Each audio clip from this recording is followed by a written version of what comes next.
Old songs yan. Nung apo ko po ay medyo bata-bata, kinakanta ko rin yan. Kaso lang ngayon hindi ko na kaya abutin yung mataas. Opo. But that song really, it should make us realize the purpose of our life. The purpose why we got saved. Amen? Kung hindi ka naligtas di mo ma-realize yan Opo. Ang tao kasing hindi ligtas, walang direction Wala siyang knowledge about what is really the purpose of life. Opo. Hindi niya rin alam kung saan siya tutungo. Hindi niya rin alam kung bakit. Kasi marirealize mo lang yan pag ikaw'y na-save. At pag ikaw ay nabigyan ng karunungan mula sa taas na ganito pala ang kalooban ng Diyos sa buhay ko. Ito pala yung purpose. Kaya ginawa niya akong, tao. Yun pala ang pinaka-reason. Pero maraming tao sa mundo, they don't know their purpose in life. Kasi una, hindi naman sila ligtas. Amen?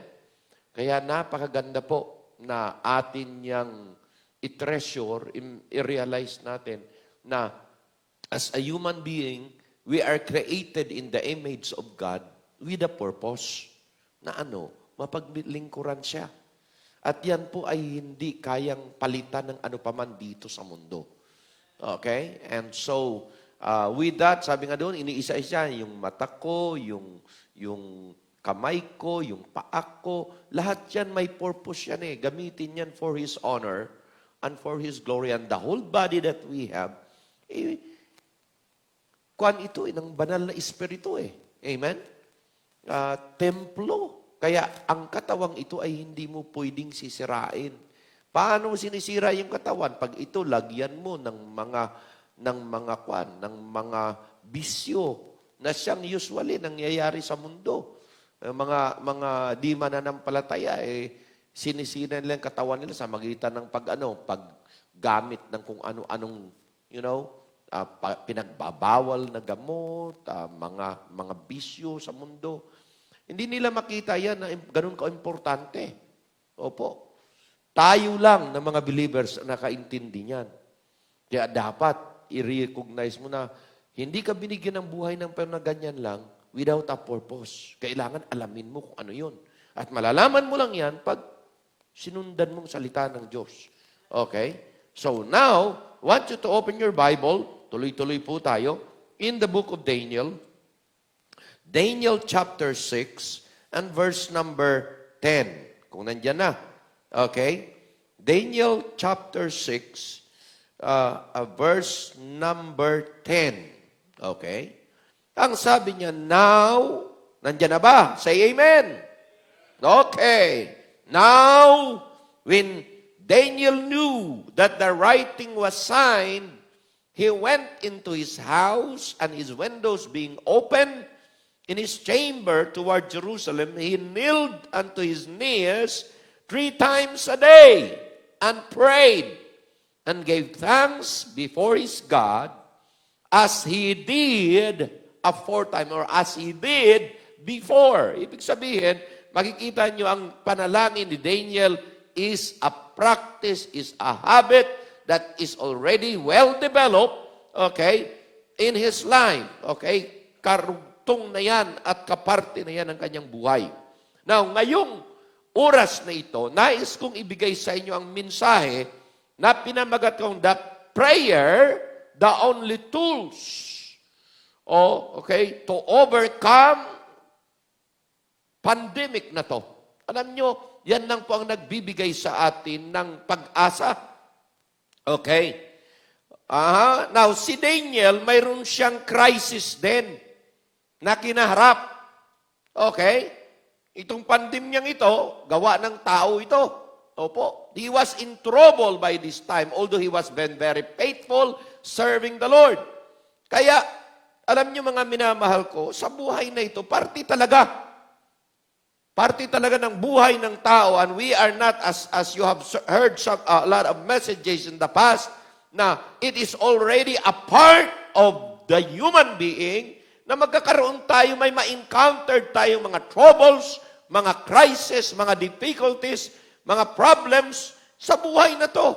Hindi tayo exempted dyan. But we are ready and we are prepared and we can stand strong in spite of the crisis and troubles and pandemic. Bakit po? Because may Diyos tayong inaasahan natin. Amen? Amen? May Diyos tayong pinaglilingkuran natin. Okay? Kaya po, napakahalaga na when storms comes, when crisis comes, when troubles comes, every believers are ready to face it because you have the power, you have the strength through your prayer life na ikaw ay hindi kailanman matitinag. Amen? Amen? Okay? So, ganun kahalaga ang ating relasyon sa Diyos. Ganun kahalaga na ang prayer life natin is so active and so burning and so aggressive. Bakit po? Dahil alam natin na hindi kailanman exempted tayo sa anumang problems in life. Amen? Amen? So, ang isang Kristiyanong handa sa pagharap sa anumang troubles in life are always peaceful kahit na may trouble. Amen? Now, tingnan po natin, Daniel has that. At alam nyo, hindi dapat hindi dapat slow down sa atin ang ating mga sitwasyon, ang ating mga crisis na hinaharap. Hindi dapat yan mag-prevent sa atin in serving the Lord. Amen ba? Bagkos, yan dapat ang magdudraw sa atin closer and draw stronger sa Panginoon because kailangan natin siya pagdating ng crisis and troubles. Amen? Sa pandemyang ito, kailangan natin ang Diyos. Amen?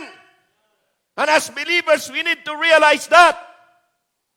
Alam na natin ang pandemyang ito nag-cause ng napakaraming problema.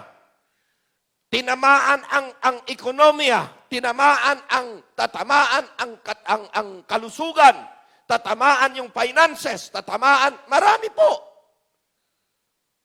Ngayon, hindi pa natin tiyak kung kailan ito matatapos. Pero alam natin, nasa kamay ng Panginoon yan. Amen? So, dapat lagi tayong nakaangkla. Lagi tayong nakakonect. Saan? Sa ating Panginoon. Amen? Sa magitan ng Sa magitan ng pananalangin at sa magitan ng pag-aaral, spend more time in the Word of God. And don't make any excuses na you cannot connect with God. Bakit po? Ang panalangin ay para sa lahat at kahit saan pwede kang makakonek sa Diyos. Hindi mo lang siya kakalimutan. Daniel has that. May bad situation man o wala, may crisis man o wala, may pandemya man o wala, may problema man o wala, he did it aforetime. Ginagawa niya na yan. Amen? Kaya dyan papasok ang kung gaano kahalaga ang pananampalataya at ang ating pananalangin sa Panginoon pag dumating ng crisis. Maraming mga Kristiyano, they are very good during the good times. Paano pag nag-bad times na? Doon makikita nagkakawindang-windang. Bakit po? Ang kanilang spiritual life ay mahina. So, anong gagawin natin? Hindi na tayo dyan. Okay? Kikita nyo kung paano ang buhay ni Daniel. He always consulted, asked God of every revelation, in understanding and in every interpretation, nandun yan, connected yan sa Panginoon eh. Sa bawat stages ng kanyang buhay, bago si Daniel mag-move, always yan, ang kanyang focus ay basta ang Diyos ang una. Kaya makikita nyo si Daniel was able to survive ilang kings, ilang kingdoms. Bakit po? At doon sa lagi at natap, kasi ang Diyos ang inuuna niya. Kaya laging sinasabi natin na pag ang isang Kristiyano, ihuhuli mo ang Diyos sa buhay mo, may problema ka. At magkakaproblema ka lalo. Bakit po? Ang tagumpay na iyong inaasam-asam ay hindi mo maaabot kung hindi una si God. Always yan. Now, tingnan natin sa buhay at sa sitwasyon ni Daniel. At mayroon akong mga bagay na isi-share sa inyo, although you have heard a lot dito.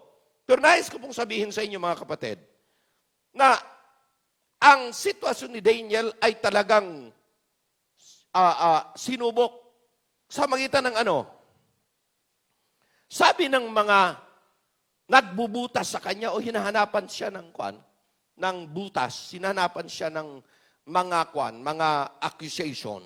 Kasi ang sabi diyan sa chapter 6 verse number 4, okay?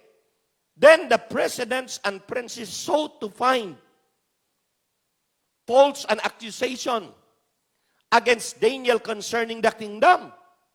Ang sabi niyan, they could not find none. Pambihira. They could find none occasion nor fault. For as much as he was what? Faithful. Neither was there any error or fault found in nung sinuri ang kaniyang trabaho. Trabaho sa office maybe, trabaho sa kanyang mga responsibilities.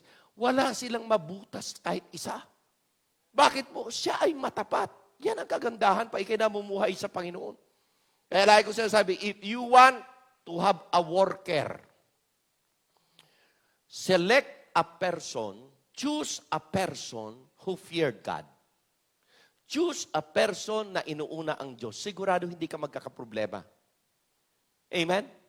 Bakit po? Because that person will always make God first and will make sure na ang kanyang mga responsibilities magampanan niya well.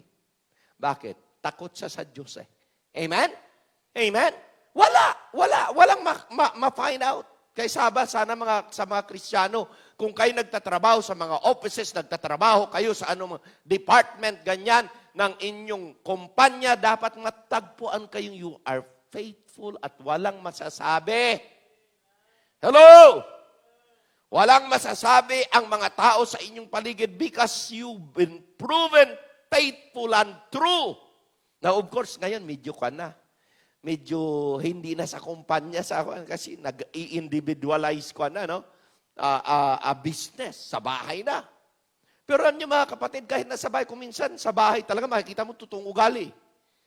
Amen?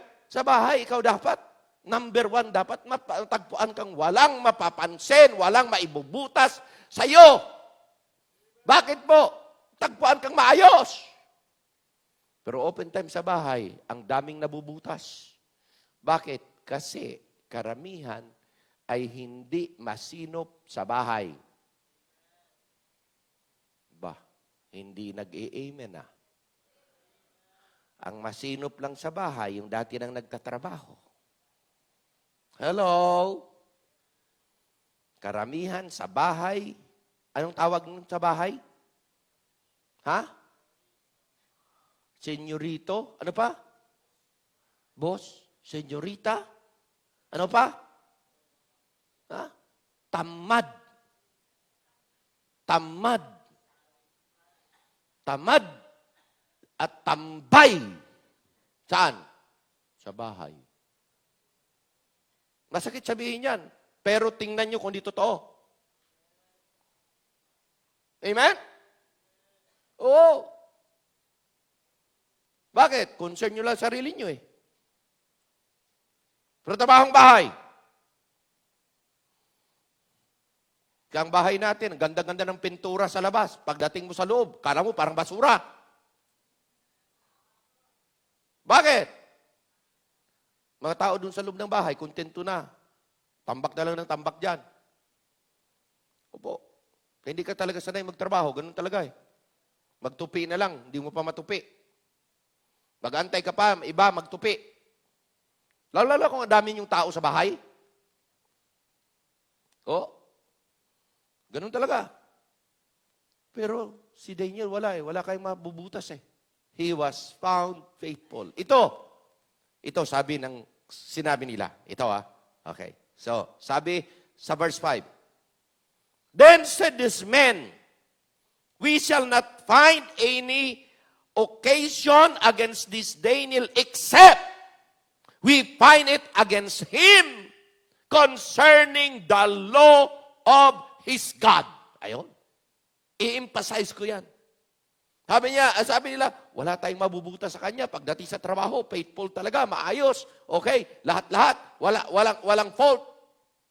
Pero mayroong isa. Kailangan gawa tayo ng law laban sa law ng kanyang Diyos. Ibig sabihin, gagawa tayo ng batas. Batas na kung saan panlaban sa batas ng kanyang Diyos para siya ay mabutasan natin. Amen? At alam na ninyo yung istorya. Amen? Biro mo, sabi niya, trinap nila, niloko nila yung hari dahil mayroong laws of Medes and Persian na once na ang laws ay na-decree, laws of the land, pagkatapos, ito po ay nasayna na ng hari, hindi na pwedeng baliin. So gumawa sila ng decree, laws of the land, na ano?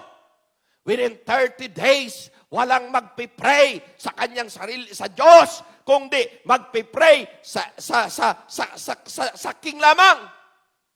Bawal magpray sa hari Tao yan Hello?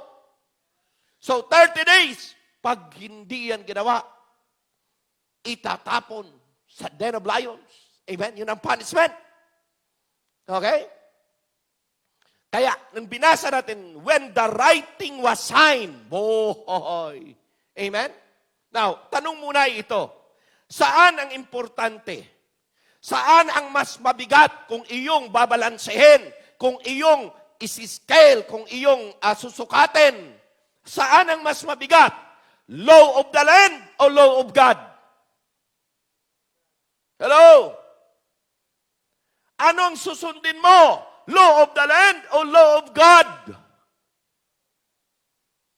Now, of course, alam natin, law of God ang susundin. Yun ang ginawa ni Daniel Amen? Yun ang ginawa ni Daniel. Pero nais ko pong gawin natin ganito. I-apply natin sa pandemic natin ngayon. Okay? Kasi marami pong mga kapastoran na talagang feeling nila nung ginawang, ang unang ginawa, GCQ ba? Ano ba yun? ECQ. Nung in-ECQ, at tayo'y nakarating unang buwan, pangalawang buwan, may nagrereklamo na. Hindi ito tamang ginagawa ng gobyernong ito. Sinisikil tayo sa ating religious freedom. Hello? Amen? Kaya atat na atat. Okay? At maraming mga pastor, ang kanilang thinking ay ito, na pag ikaw ay sumunod sa gobyerno, you violate the law of God. Ganyan ang kanilang presentation. Hello? In fact, kahit na ngayon, na sila po ay nasa kwan pa rin, mga city pastors. Feeling nila, sinisikil sila at saka, pinagbabawalan sila. Ako sa akin, hindi ko po nakita na pinagbabawalan tayo ng gobyerno sa sitwasyong ito. I do not even feel that I was restricted to worship. Actually, sabi lang ng gobyerno natin, mahigpit na, kung pwede lang. For the sake of your people also, for your sake pa rin. Amen? Pero kung iyong gagawin, wala pa rin magagawang gobyerno Now, of course, may mga pastor na ginawa nila. Pagkatapos, nagkaroon ng problema sila.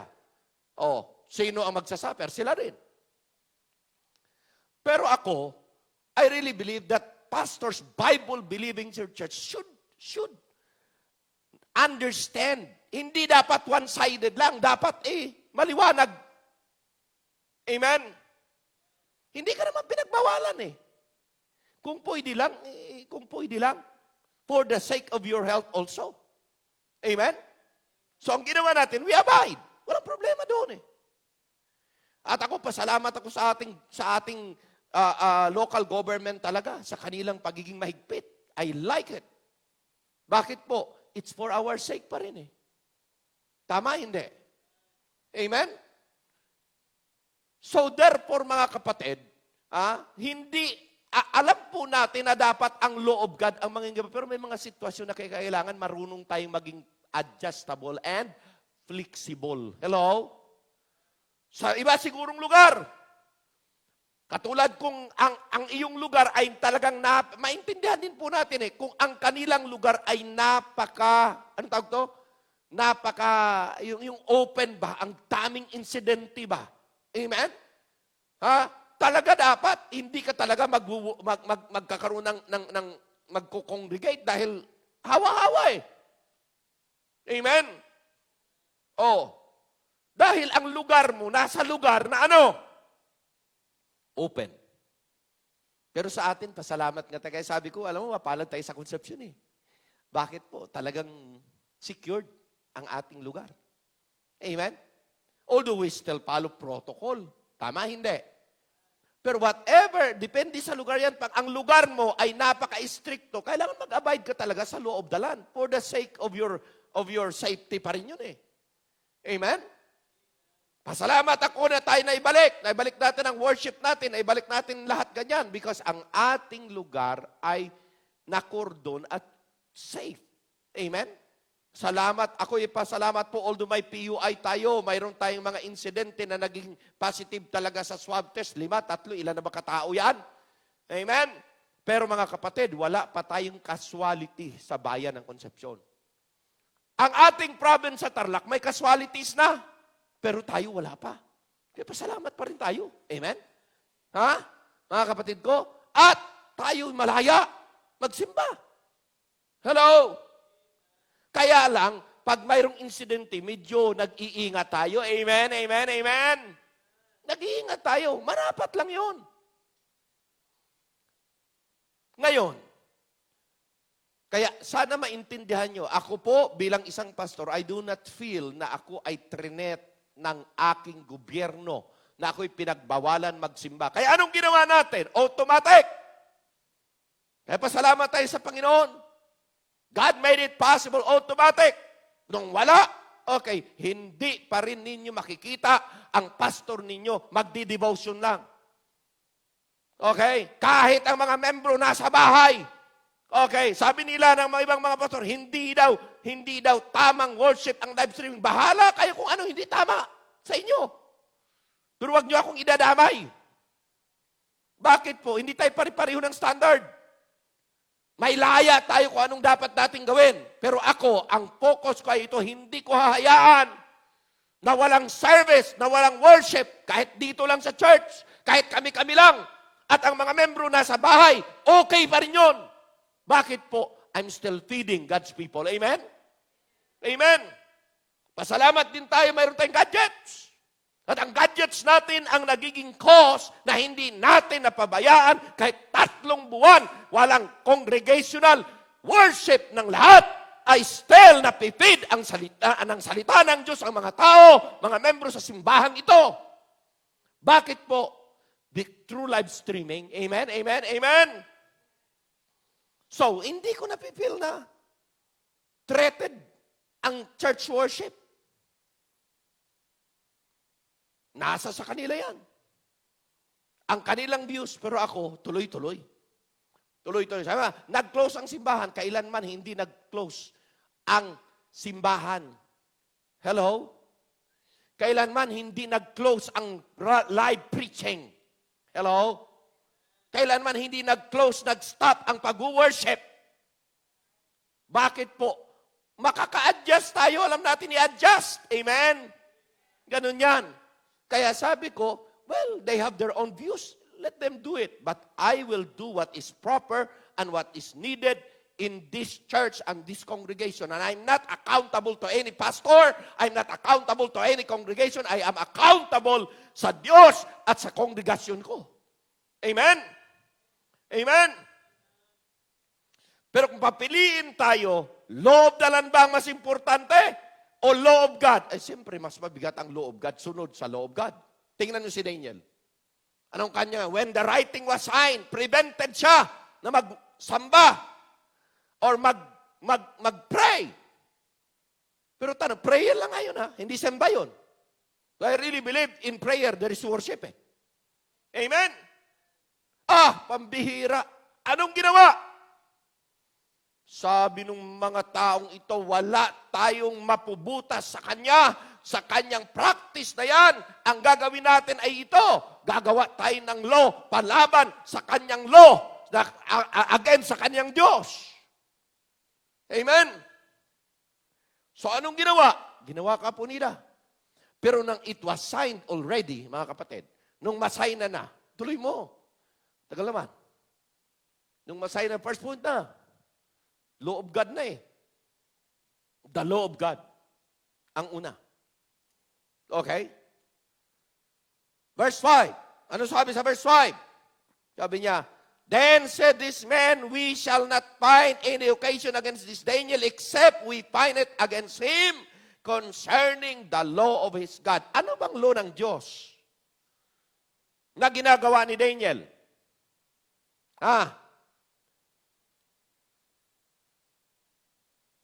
Alam ninyo mga kapatid, pag nakaukit na sa puso ang law ng Diyos at determina mo na, hindi mamabali yan eh, kahit ano pang gagawin sa paligid. Tama, hindi? Okay? Daniel was a man of purpose. He purposed in it that he will not defile himself. Determined in his heart to follow the law of God. Okay? Compared to the law of men. Sa verse 10. Kaya mga kapatid, ito, ang nais ko lang gusto kong makita nyo positively kahit ganun ang sitwasyon, ay ito. At least napansin ng mga tao na si Daniel ay following the law of God. Hello? Following the law of God.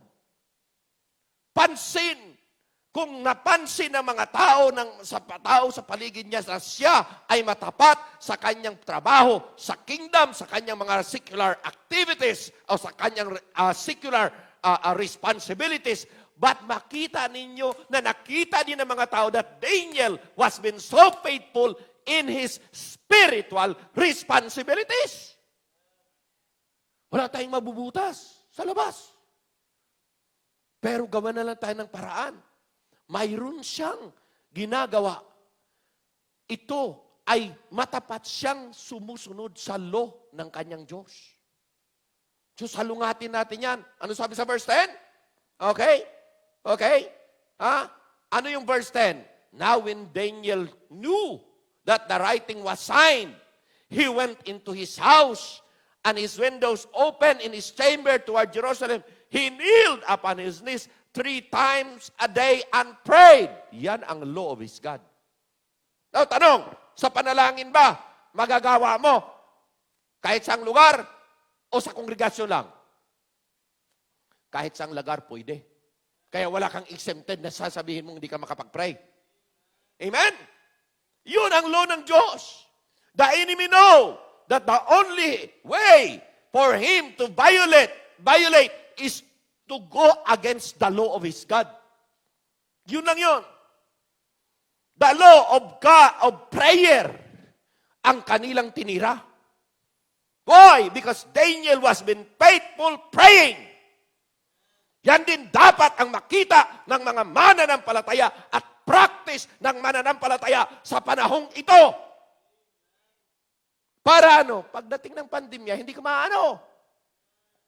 Pagdating ng pandemya, ikaw ay tuloy-tuloy pa rin na naglilingkod sa Diyos at hindi ka masastagar. Bakit po? Punong-puno ng panalangin ang buhay mo eh. Okay? The law of prayer. Okay? Ay napakahalaga na yan ay naipapractice in the good times. Para when bad times comes, ready ka. Tama, hindi? Amen? Okay? Number 2, the practice of humility. Alam niyo mga kapatid, ang taong nananalangin ay tao talaga na may kababaan ng kalooban. Hindi po pwede kasi na mananalangin ka, maging faithful ka sa panalangin na hindi ka mapagpakumbaba. Kaya kini-question ko yung sinasabing nananalangin, pero ang taas ng ere. Hello? Amen? Alam niyo mga kapatid, sa panalangin, ayan, he kneeled upon his knees 3 times a day, as before. Ang ibig sabihin, okay, Prayer develops a humble spirit. Opo. Yung true prayer po na tao ha. Kasi mayroong nananalangin mayabang naman. Katulad ng Pharisee at Publicante. Nanalangin naman eh. Amen?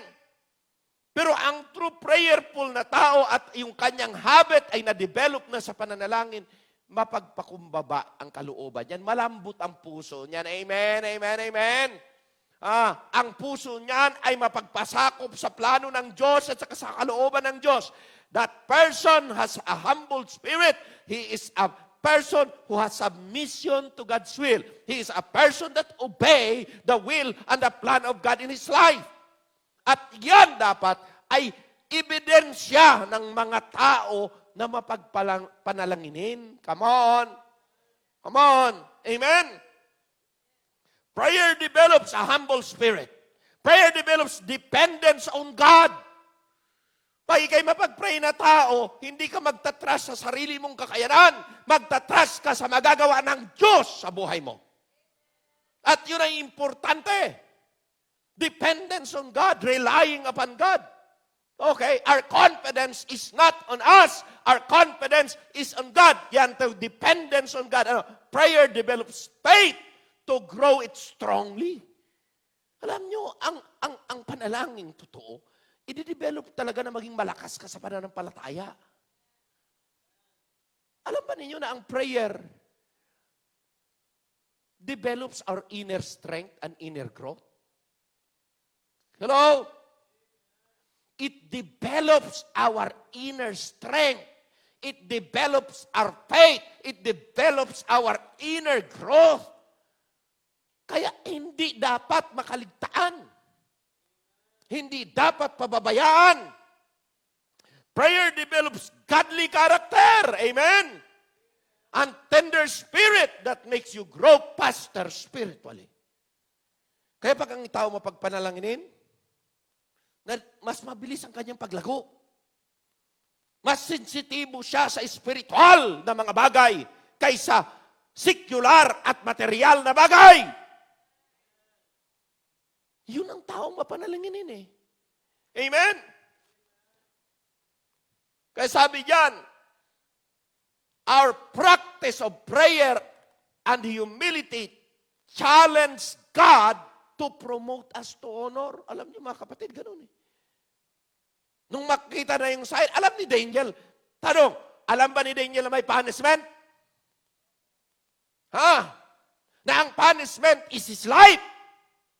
Alam niya. Pero bakit pa siya nananalangin? Because naniniwala siya na God will help him. God will protect him. God will see him through. Yan kalakas ang pananampalataya sa pananalangin. Amen? Okay? Pangatlo, the application that develops his life. Tingnan po ninyo. Alam niyo, pag kayo mapanalangin, may application dyan. 10 and 11, verse 11. Pakibasa verse 11 nga. Pakisabi. Pakibasa. And this man assembled and found Daniel what? Praying and making supplication before his God. Tinago ba ni Daniel? Hindi. Inopen niya pa nga eh. Ang windows niya eh. Kaya, yung mga taong gustong maghanap ng butas, talagang nakita nila si Daniel nakaluhod, nananalangin. Hello? Amen? They know. They found him praying, making supplication before his God. Alam nyo, yan pong klaseng ugaling ganyan na hindi pwedeng babaliwalain ng Diyos. Hello? Yung ganyang ugali, kailanman hindi pwedeng hindi makatanggap ng tulong mula sa Diyos.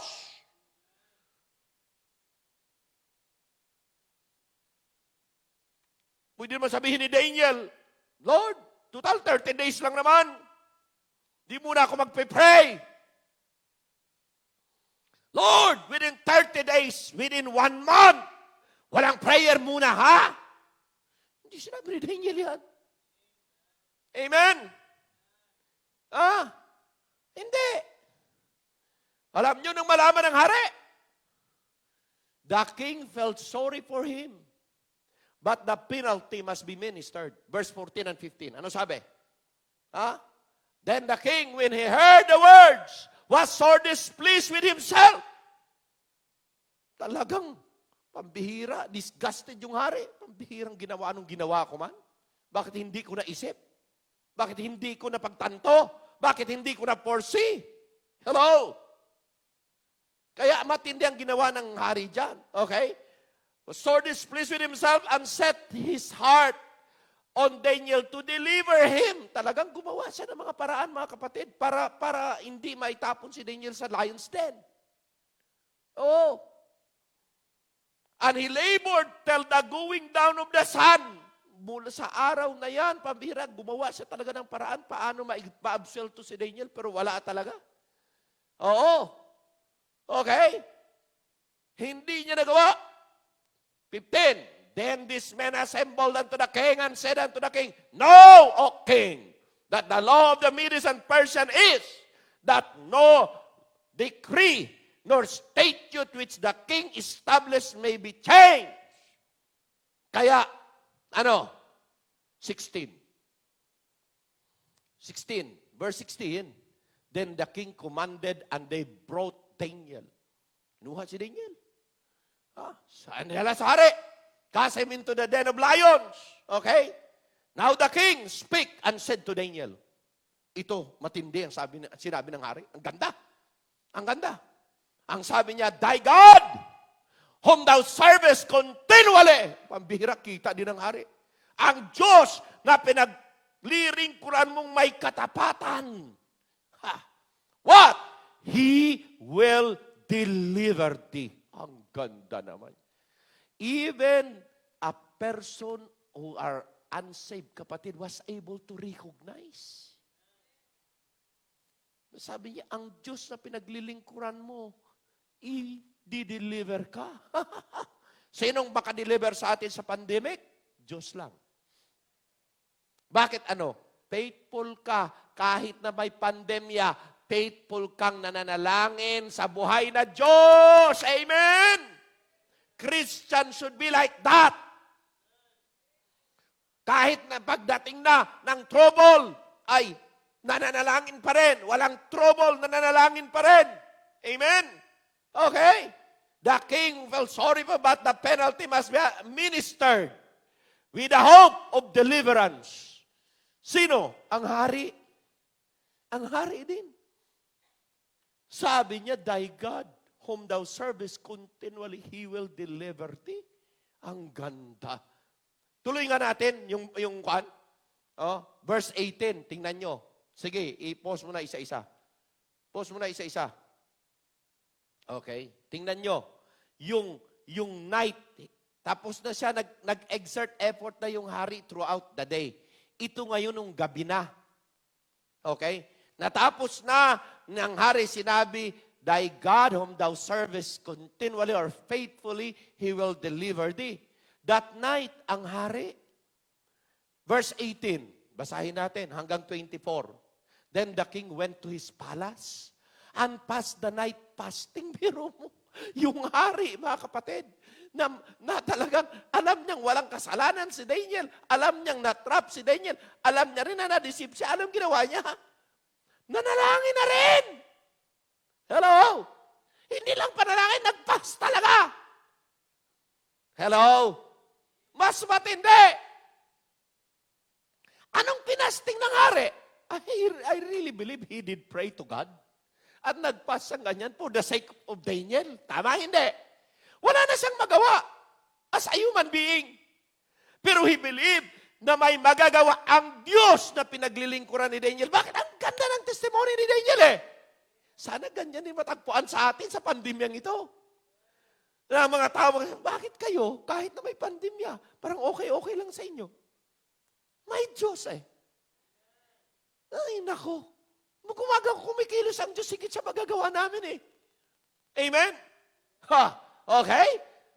Tapos sabi diyan, fasting neither were instrument of music brought before him, and his sleep went from him. Pambihira. Hindi siya makatulog Tapos walang instrument of music. That time siguro, tahimik ang kaharian. Dati-dati, every time na paggabi na, mayroong music. Ngayon, wala. Amen? Ganon katindi ang taimtim na kuwan ng hari. Hindi siya makatulog. Imagine nyo, umpisang alas 6 hanggang alas 4. Alas 6 ng hapon o alas 7 ng gabi. Hanggang, alas 4 madaling araw.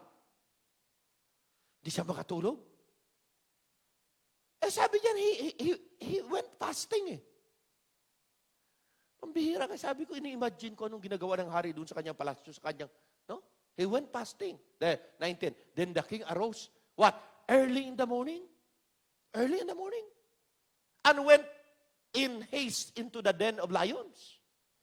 And when he came to the den, he cried with a lamentable voice unto Daniel. Alam niyo po, sabi ko nga, pambihira, no? Bakit pupunta ang hari sa den of lions? Early in the morning. Alam mo bakit? He believed that Daniel is still alive. Amen? He believed that Daniel buhay pa. Bakit lamentable voice? Siguro iniisip niya, siguro gutay-gutay na. Siguro warat-warat na ang katawan ni Daniel, pinagkakainan ng layon. Hello? Baka buhay pa. Amen? Di parang ganoon. Pero pabihira. Ito sabi niya, pero hindi ganyan ang mindset niya Alam niya talaga si Daniel tinulungan talaga ng living God Alam niya talaga. Okay, ito sabi niya. And the king spake and said to Daniel, O Daniel, servant of the living God, is thy God, whom thou servest continually, able to deliver thee from the lions. Alam nyo, mga kapatid, makinig maigi. Kung si Daniel nakain ng lions, hindi totoo ang God ni Daniel. Walang saysay ang pagtitiwala ng hari.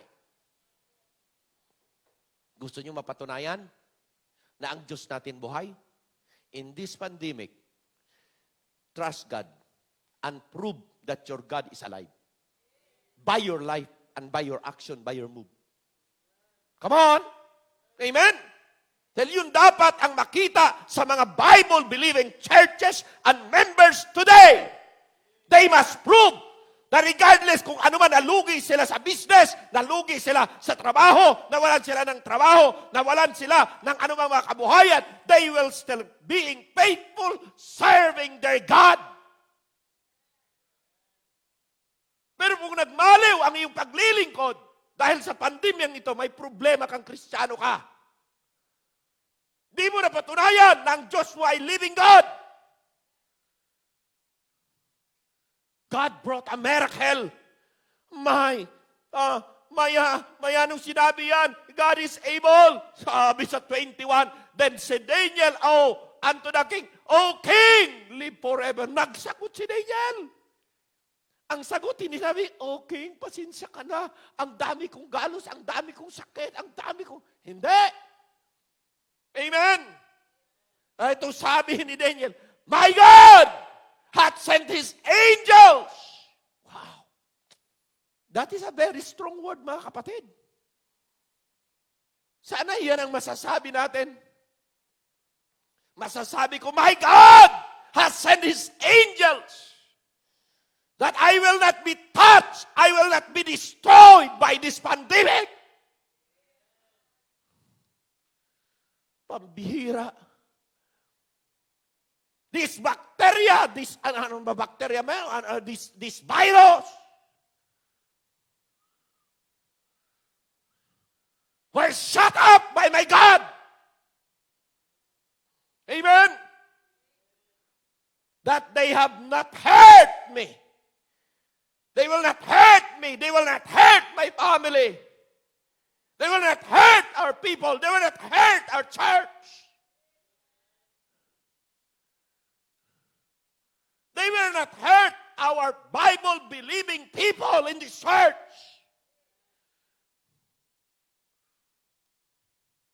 Ganyan katindi pag punong-puno ka ng panalangin. Ganyan katindi pag punong-puno ka ng confidence kay God.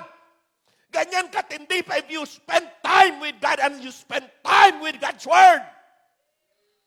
God will not fail. God will not falter. God will not abandon us. Kaya lang open times maraming mga mananampalataya na hintakutan dahil they don't have spent time with God.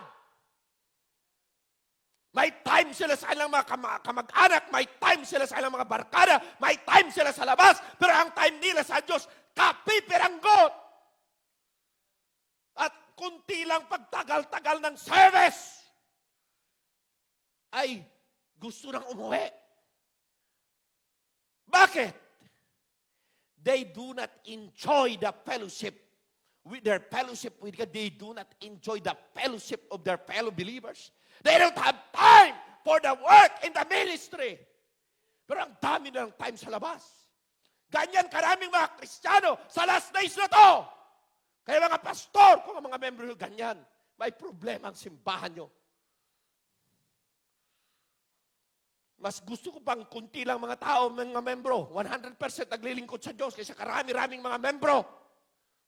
Ang dami laging excuse. Pero pagdating na may mga pagsubok, pagdating na sila ay mayroong mga sakit, may mga problema, iiyak ng iiyak sa Diyos. Ang sarap batukan eh. Kasi hindi mo na pwedeng mabatukan. Pag easy time, walang panahon sa Panginoon. Pag may trouble, number 1 naman si pastor, pag pray mo ako, pastor, ganito. Maraming mga believers, na akala nila, ganun ang paglilingkod. Hindi ganun tayo ang paglilingkod. Amen? In the good times, dapat naka-invest ka na so much sa relasyon mo sa Panginoon. Para pag dumating ang bad times, God will always help you. Di kanya pababayaan, di kanya bibiguin. Sleepless night of the king, the day of anticipation and hope, the confirmation of the deliverance, verse 20, the shutting of the lion's mouth, verse 22. The pandemic was overcome, verse 23. Alam niyo mga kapatid ko sa pananampalataya, alam ng Diyos ang kanyang ginagawa. Alam ng Diyos ang ating kalagayan. Alam ng Diyos kung may makain ka o wala. Alam ng Diyos may pera kang konti o marami. Alam ng Diyos lahat eh. Anong gagawin? Ang pagtitiwala sa Diyos ay hindi nawawala. Business is low, business is down. So what? But God is always up. The Lord is always in control. Amen?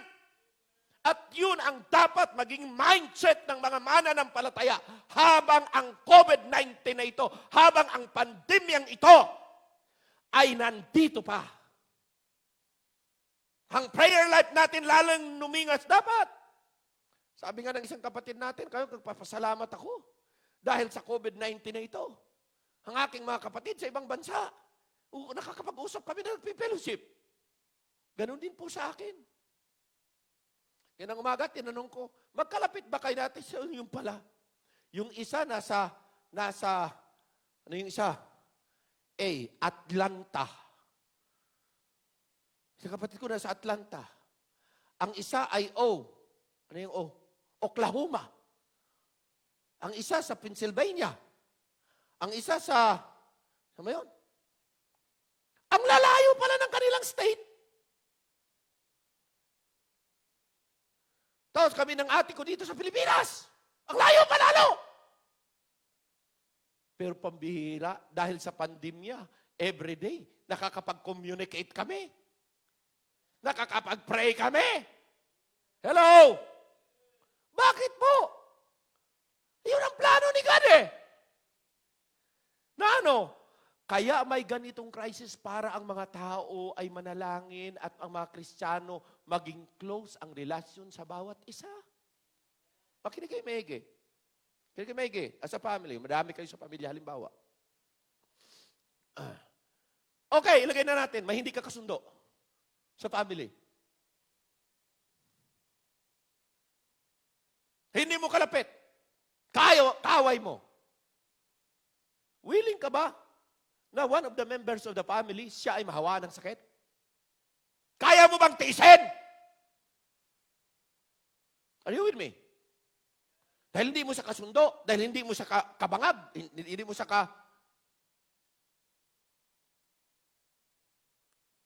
sa pamilya. Hindi ka ba masasaktan pag ang isang member of the family will get sick and will die? Sige nga. Kahit hindi mo pa kakuan yan. Kahit hindi ka pa malapit sa kanya yan, part of the family yan, dapat mahal mo yan. Pakinig kayo, may ganun din sa church. Ganun din sa church. Sa church na ito. Sana na i-develop natin so much ang relasyon natin that we don't want somebody will get sick, somebody will die for this. Ayaw natin. Bakit ho? Because mahal natin ang isa't isa. Ano niyo ba ibig sabihin?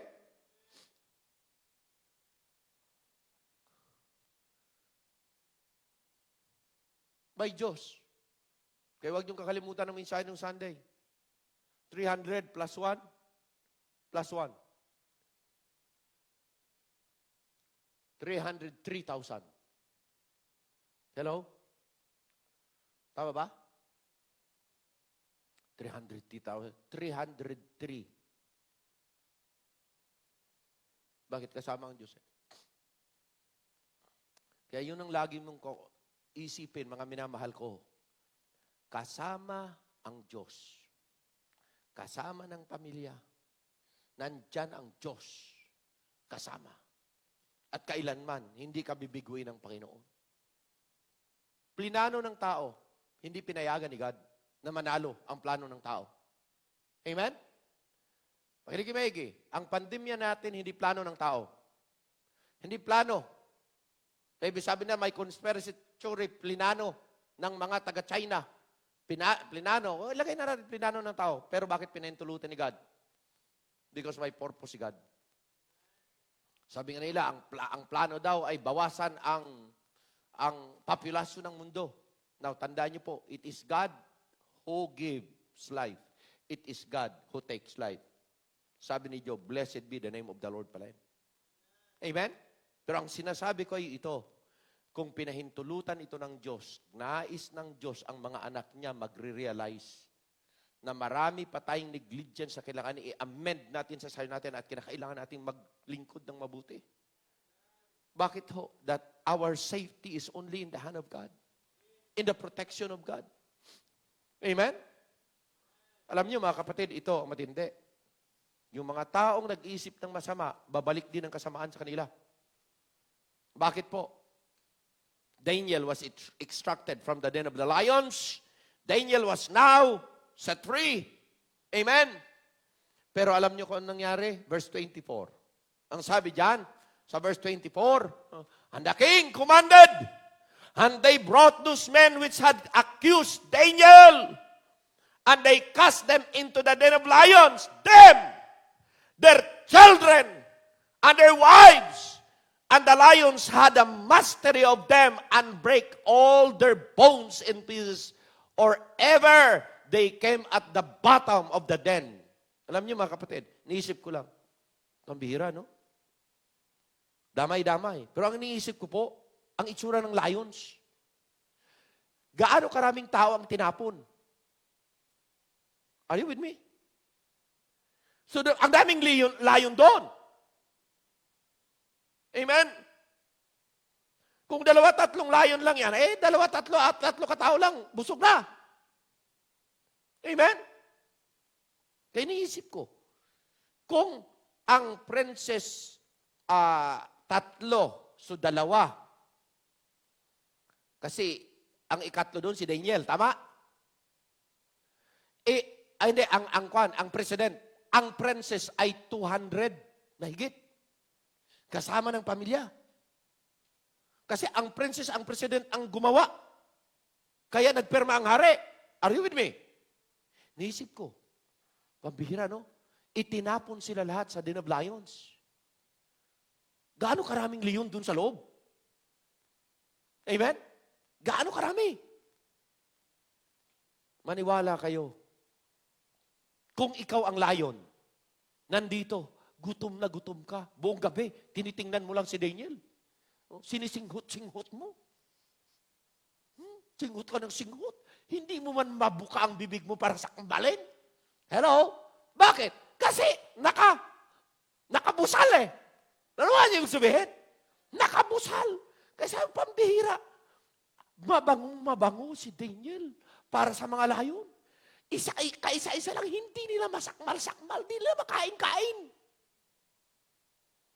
Pero sabi ko, siguro talagang, tapos biro mo, hindi pa bumagsak ang mga tao, pinagwawasak na yung mga buto. Therefore, mga kapatid, ang mga lions ay talagang gutom na gutom. Amen? Imagine mo, ang daming lions doon, tapos si Daniel na doon sa gitna. Iniikot-ikutan lang siya ng lion, hindi siya makakagat-kagat. Naunawa niyo ibig sabihin? Pero nung tinapo na, kunin mo yung verse, nung tinapo na, doon, mga kapatid, pambihira. Na-imagine ko yung gutom na lion eh. Sobrang kagutom. Pero hindi nila matatat si Daniel. Amen? Yan ang sinasabi. Gusto kong mag-preach ng untouchable. Untouchable. Yan o, hindi kaya. Bakit? Protektado ng God eh. Iniisip ko kung nga pandemic, si Daniel may shield. Yung kanyang shield, siguro transparent. Pero hindi po pwedeng kuanin. Pag gaganyan, hindi po pwede. Hindi kayang kagatin ang layo. Si Daniel, lakad-lakad lang doon. Okay na okay. Sabi ko, pambihira, God, you've been so amazing. You are so wonderful to us. Amen? Pambihira. Pero yung mga evil, pambihira, nung itinapon silang ganyan, mga kapatid, talagang gutay-gutay sila ng mga lions eh. Bakit to? Because when you lose your protection and preservation from God, you are considered dead. Amen? Now, hayaan ba natin na ang protection ng Diyos mawala sa atin? Because hindi tayo matapat sa ating paglilingkod? Hayaan ba natin ng ating Panginoon ay hindi na ialisin niya ang kanyang protecting hand sa atin? We don't want that. So anong gagawin natin? Matapat ka dapat sa inyong prayerful habit, sa iyong life, sa iyong relasyon sa Diyos. As I close, those who do wrong will receive due punishment of what they have done, good or bad. Amen? The new decree was passed. Ito ang maganda, dito ko i-close. Nais kong sabihin po sa inyo, napakaganda itong decree nito. 25 to 28, basahin nga natin. The new decree was passed. 25. The King Darius wrote, then King Darius unto all the people, nations, and languages that dwell in all the earth, peace be multiplied unto you. Oh, ganda. Ito sana i-declare ng presidente natin, no? Niisip-isip ko. Declare sa Pilipinas. Amen? Okay. I make a decree that in every dominion of my kingdom, men tremble and fear before the God of Daniel. Amen? For He is the living God, and steadfast forever, and His kingdom that which shall not be destroyed, and His dominion shall be even unto the end.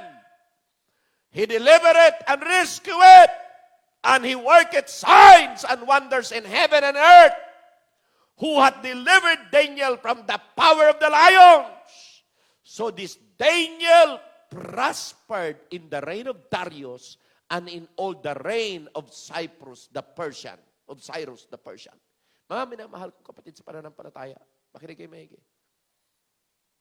Ang tao na matapat sa Diyos, kailanman, hindi bibiguin ng Diyos at hindi pababayahan ng Diyos. At hindi lamang yan, hindi ka lang niya bibiguin, hindi ka pabayaan, hindi itataas ka pa niya, ipaprosper ka niya eh. Hindi obra na hindi kikilos ang Diyos eh. Kaya mga kapatid, ang new decree na paganda, walang mag-blaspheme sa God of Daniel. Yan ang Diyos natin. Amen? Do fear and tremble before the God of Daniel. He is a miracle-working God. He bless, prospered, protect, and progress Daniel, his servant. Yan din ang ginagawa ng Panginoon sa atin.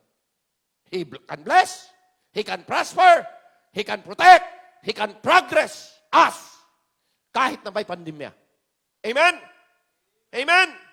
Claim that for your family, for your own self. Claim that para sa simbahan natin. Our God can progress us even in crisis. Our God can bless us even in crisis. Our God can protect us and prosper us kahit na may trouble and crisis. Claim that in your personal life. Claim that for your family. Let us claim that for our church. So, may tayong lahat. May tayong lahat. Can you claim that promise of God? Will you claim that sa gabing ito? Amang banal na kilang Diyos. As we close our service, this midweek service, Lord, I pray na kayo ang Diyos na kumilos at help us to recognize and realize, oh God, na importante ang aming relasyon sa importante ang aming prayer life. Importante, Panginoon, na kami masigasig at matapat sa paglilingkod, na hindi nagmamaliw ang paglilingkod namin kahit na may mga sitwasyon na ganito. Hindi namin gayahin ng ibang mga Kristiyano gagawa ng dahilan. Kundi kami ay magpupursige dahil kayo ang Diyos na nandyan at kumikilos higit sa magagawa namin. Bless all of us now as we have this invitation. I pray that all believers in their houses and Lord in this congregation, we can kneel down and say, Lord, I claim your promise na hindi mo kami, you can bless us in spite of the pandemic. You can prosper our life. You can bless us. You can progress us. You can make us successful even our job, in our businesses, regardless kung saan line ng aming trabaho. Kiniklaim ko po na ito inyong gagawin sa oras na ito as we beg you in our personal life. Bless us now, Father. If the Lord has spoken to your heart, give you a chance to come dito sa altar, mag-pray kayo. I-claim nyo. Ito.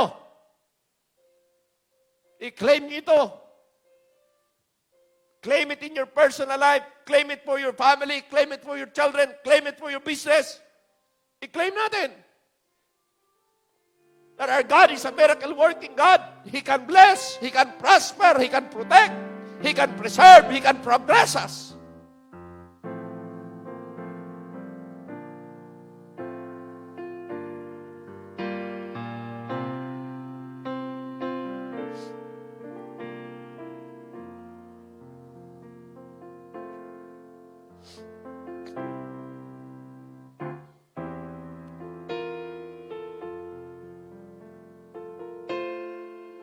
O Panginoon, Ama sa langit,